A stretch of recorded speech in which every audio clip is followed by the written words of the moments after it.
2 సంవత్సరాలు కరోనాతో వృధా అయిపోయి ఉండొచ్చు.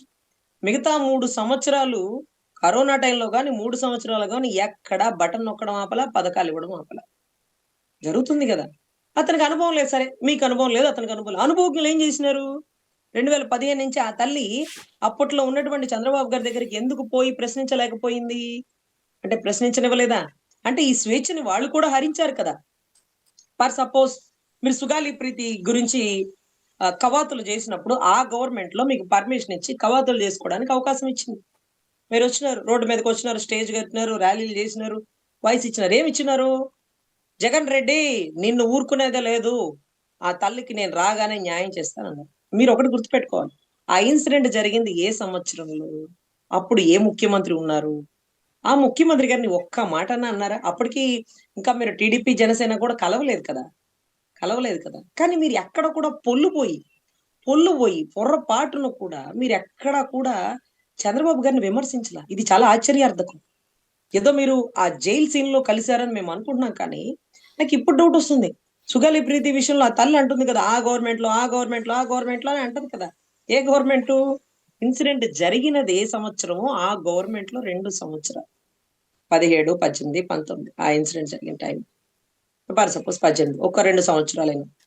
అక్కడ ఎవిడెన్స్ తారుమారయిపోయింది. అప్పటినుంచి ఒక బాధ్యత లేకుండా 4 సంవత్సరాల అనుభవం చెప్పుకునే చంద్రబాబు గారు, ఒక ఆడబిడ్డకి అన్యాయం జరిగితే ఆధారాలు తారుమారు చేసినారని ఎక్కడ కూడా మీరు స్లిప్ అవ్వలా. మరెప్పుడు మీ టార్గెట్ జగన్ రెడ్డి గారు. మీరేం చేసినారు? ఏం చేయలేదు. ఆ రోజు నీ కోసం పోరాడినా గదమ్మా! అందుకే కదా నీకు భూములిచ్చినాడు. మీరు పోరాడకపోయినా భూములొస్తాయి. మీరు పోరాడారని వచ్చినవి కాదు. జగన్ రెడ్డి గారు ఇచ్చినాయనిగా వచ్చినవి కాదు. చంద్రబాబు గారు చెప్పారు కదా అని జరిగినవి కాదు.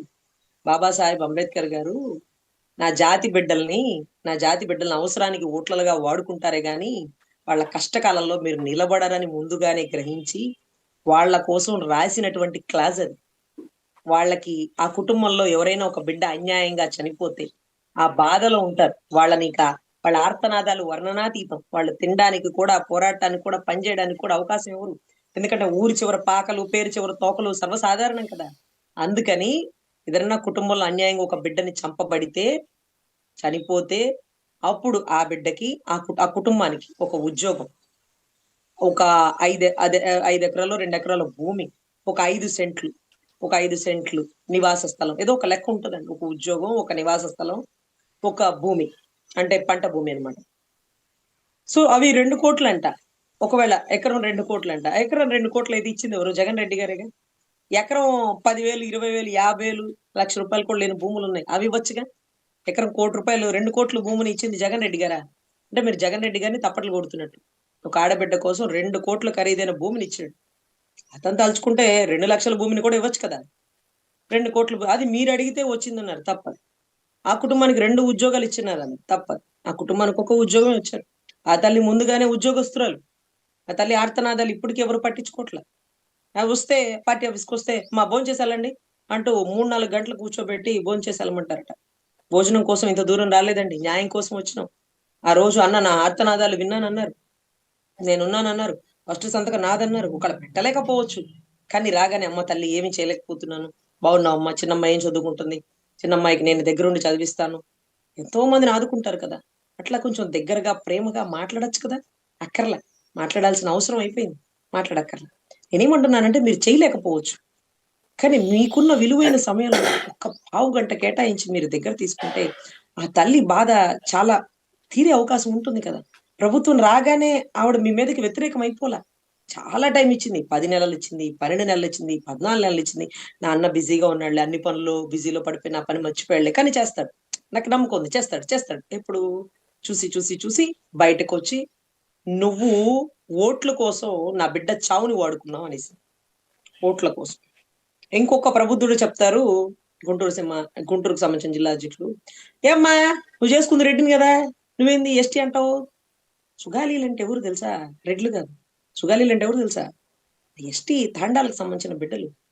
భర్త, భర్త, భర్త ఇంటి పేరు లేకపోతే భర్త తాలూకా కులమే కంటిన్యూ అవుతుంటది. ఈరోజు భార్య రెడ్డి సామాజిక వర్గమే. వారిద్దరు ఇష్టపడి పెళ్లి చేసుకున్నారు. భార్య ఉద్యోగస్తురాలు. ఉద్యోగస్తురాలు కాబట్టి ఈ రోజుకి ఆ రెడ్డి సామాజిక వర్గమే కంటిన్యూ అవుతదేమో. కానీ కట్టమంచి రామలింగారెడ్డి అనే స్కూల్‌లో అన్యాయం జరిగింది. 4 గోడల మధ్య ఆ బిడ్డని రేప్ చేసేసి ఊరేసేసినారు. మరి అప్పుడు వారి సామాజిక వర్గం వాళ్ళే ఆ అమ్మాయిని ఇబ్బంది పెట్టారుగా. వాళ్ళందరిని కాదనుకుని అప్పుడు నీ కోసం నీ దగ్గరికి నిన్ను నమ్మొచ్చిందిగా. అప్పుడు తెలీదా నీకు కులం? అప్పుడు తెలీదా నీకు ఉద్యోగం ఉందని? అప్పుడు తెలీదా నువ్వు కవాతులు చేసేటప్పుడు ఆ పిల్ల రెడ్డని? ఇప్పుడు తెలిసిందా? అయితే రెడ్డయితే చెయ్యరా? రెడ్లకి చెయ్యరా? కుల మతాలకి అతీతంగా మనం పనిచేయాలి కదా! రెడ్డయితే చెయ్యరా? ఏదో ఎస్టీ బిడ్డలు, ఎస్సీ బిడ్డలు. అందుకనే, అందుకనే ప్రభుత్వం కాదండి. ఈ ప్రభుత్వాలు వాతావరణాన్ని బట్టి మారిపోతాయి అనేసే అంబేద్కర్ గారు పాపం ఒక పార్టీని పెట్టి, ఆయన పోటీ చేసి, ఆయన్ని ఇబ్బంది పెట్టి, ఆయన్ని ఓడించి, ఇవన్నీ చూసి రాజకీయమే ఒక రొచ్చు అని బయటకొచ్చేసినారు. మతాలకు అతీతంగా ఒక బౌద్ధ మతాన్ని స్వీకరించారు. రాజకీయాలకు అతీతంగా చాలా దూరంగా ఉన్నారు. ఆయన అందుకనే రాజ్యాంగంలో రాయాల్సిందంతా రాసేసి అప్పజెప్పొచ్చేసాడు. చూడు ఇప్పుడు ఏ మూలున్నా ఆయనున్నా లేకపోయినా ఇదంతా ఆయన పుణ్యమే అంటూ ప్రతి ఒక్క, ప్రతి ఒక్క పోలీస్ స్టేషన్‌లో, ప్రతి ఒక్క గవర్నమెంట్ ఆఫీసులో ఆయన ఫోటో ఉంటది. ఆయన ఫోటో ఉంటదండి. సో, ఇక్కడ కూటమికి బీటలు రావు అని ఎందుకంత దృఢంగా చెప్తున్నానంటే ఏది ఎక్కడ జరిగినా పవన్ గారి ఒకే ఒక్క టార్గెట్ జగన్ గారు. సో, ఆయన అల్టిమేట్‌గా కూటమిలోంచి బయటికి రారు. ఒకవేళ బయటకొస్తే మీరు చూసినారు గతంలో నన్నెంత బాగా పొగిడారు కూటమి వాళ్ళు. కూటమిలోంచి బయటకొచ్చాక చూడండి నన్నెలా తిడుతున్నారు. ఎన్ని కామెంట్స్ పెడుతున్నారు. ఎన్ని వీడియోస్ చేస్తున్నారో నా మీద. ఆఖరికి మీకు తెలుసు నేనెప్పుడు హాఫ్ కోట్ వేసుకుంటా. అది నాకు కొంచెం హెల్త్ ఇష్యూ వల్లనా లేకపోతే చున్నీ నాకు కంఫర్ట్ కాదని వేసుకుంటా. మొన్న ఈ మధ్య ఎవరో ఒక ఆవిడొచ్చి "హాఫ్ కోట్ కూడా వేసుకోకూడదు నువ్వు. నువ్వెలా వేసుకుంటావు? నువ్వెవరు? నువ్వది, నువ్విది" అని మాట్లాడేసారు. అరె! ఇన్ని సంవత్సరాలు అదే హాఫ్ కోటే కదా! అమరావతి ఉద్యమంతోనో, ర్యాలీల్లోనో, లేకపోతే సభల్లోనో, మీడియాలోనో మాట్లాడింది. ఎప్పుడన్నా కండువ కప్పుకోవడం చూసినారా అండి? ఎప్పుడు కండువ కప్పుకోను. అది నాకిష్టం లేని పని. నా నా వృత్తి. నా వృత్తి నా డిగ్నిటీ ఆఫ్ లేబర్. సో, అలాంటి పరిస్థితుల్లో ఆయన బయటికొస్తే ఆయన ఫస్ట్ చేసే కామెంట్ ఏంటంటే గతంలో చేసిన కామెంటే. నెత్తిన రూపాయి పెడితే పావలాకు కూడా చెల్లవు పవన్ కళ్యాణ్. నువ్వా నన్ను మాట్లాడేది? మేమెంత చదువుకున్నామో తెలుసా? నువ్వేం చదువుకున్నావు అని అడిగిన చంద్రబాబు గారు.